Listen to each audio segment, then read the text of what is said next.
Hello there, grade 9 students. It's Mr. Stewart again, just giving you another quick recap of our second week of online learning and a quick look at the week ahead.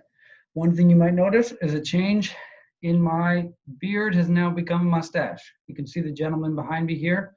We have some 19th century factory workers. And as I mentioned at the beginning of the unit, we're building up to assessment, which will involve you getting into the character of a different 19th century industrial worker or factory owner or child or female laborer. You've got a lot of different options here. And I wanted to remind you, as we're continuing through the readings, to have in mind some of the people that you might want to embody with your speeches ahead. So I thought I would take the lead for you guys and attempt with my mustache to start to look like a 19th century industrialist. You have full permission to mock me in class online. So a quick look of what we did last week, guys. I share you in. Okay, thanks to those of you who shared your Peel paragraphs. It looked like the majority of students have shared with the Peel paragraph and either the positive, negative effects on our Padlet of the Industrial Revolution. And interestingly, it was pretty much even. We had only one more vote for positive effects than negative effects. There are a few of you who haven't submitted your paragraphs on there yet. If you haven't done so, that might be something you want to accomplish quickly as we finish up the weekend before we begin on Monday with our new week, okay?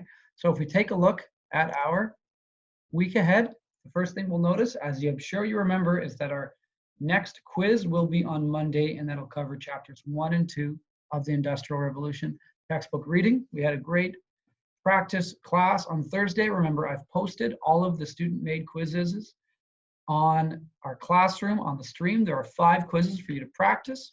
And I'm going to speak in just a minute about the quiz itself with just a few tips for what to study.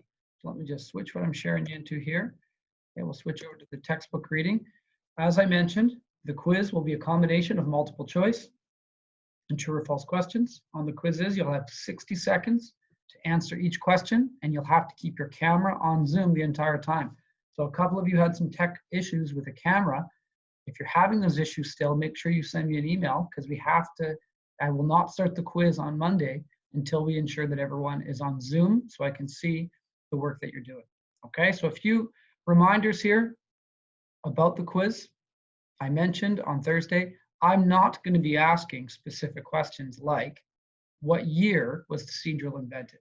I'm not a teacher that's going to be quizzing you on specific years. I won't be quizzing you on anything like any statistics. Let's see if I can find a good example here. There are a lot of statistics throughout the chapter of things like the amount of transportation that improved, the amount of railway lines, anything like that. How heavy was a train? I won't be asking anything like that. I could be asking certain things about types of inventions, types of inventors. We could have true or false questions about perhaps the impact that the agricultural revolution had. We see some good terms like enclosures, crop rotation, industrialization.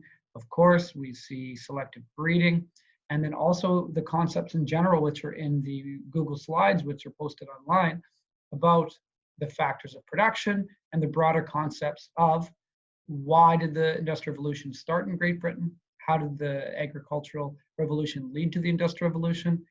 And what were some of the early inventions? Okay, in chapter 2, the main focus is on changes that occurred because of Industrial Revolution. Again, there's a lot of key terms. Avoid things like how many inhabitants. I'm not going to ask anything like that. What percentage increase was there? I won't ask anything like that.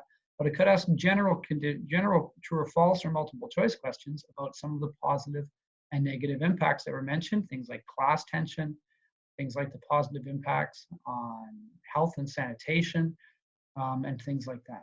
Okay, so hopefully that'll help focus your studying a little bit. And then after that quiz, you'll jump into chapter 3 reading, which will be all about the global spread of industrialization. And we'll continue that on Wednesday, where we'll get into a group of 2 or 3 and do a little mapping activity where you're tracking some of the global impacts of the Industrial Revolution. So as always, if you have questions, remember to keep posting them on the Google Classroom. Send me any email questions if it's anything that is personal or maybe an emergency. But I just wanted to give you guys a huge round of applause as well for your hard work. You guys have been on class on time. You're engaging in conversations. The vast majority of you are getting formative assessments in on time. everyone has gotten in the minor assessment from 2 weeks ago and on time. And I just want to commend you for all of your hard work. As we've adapted to online learning, I've been so impressed with your hard work. So I'll see you in class on Monday for the quiz. We'll be starting right away, so make sure you're logged in on time, sort out any tech issues that you have, and remember to study before the quiz on Monday. See you soon, guys.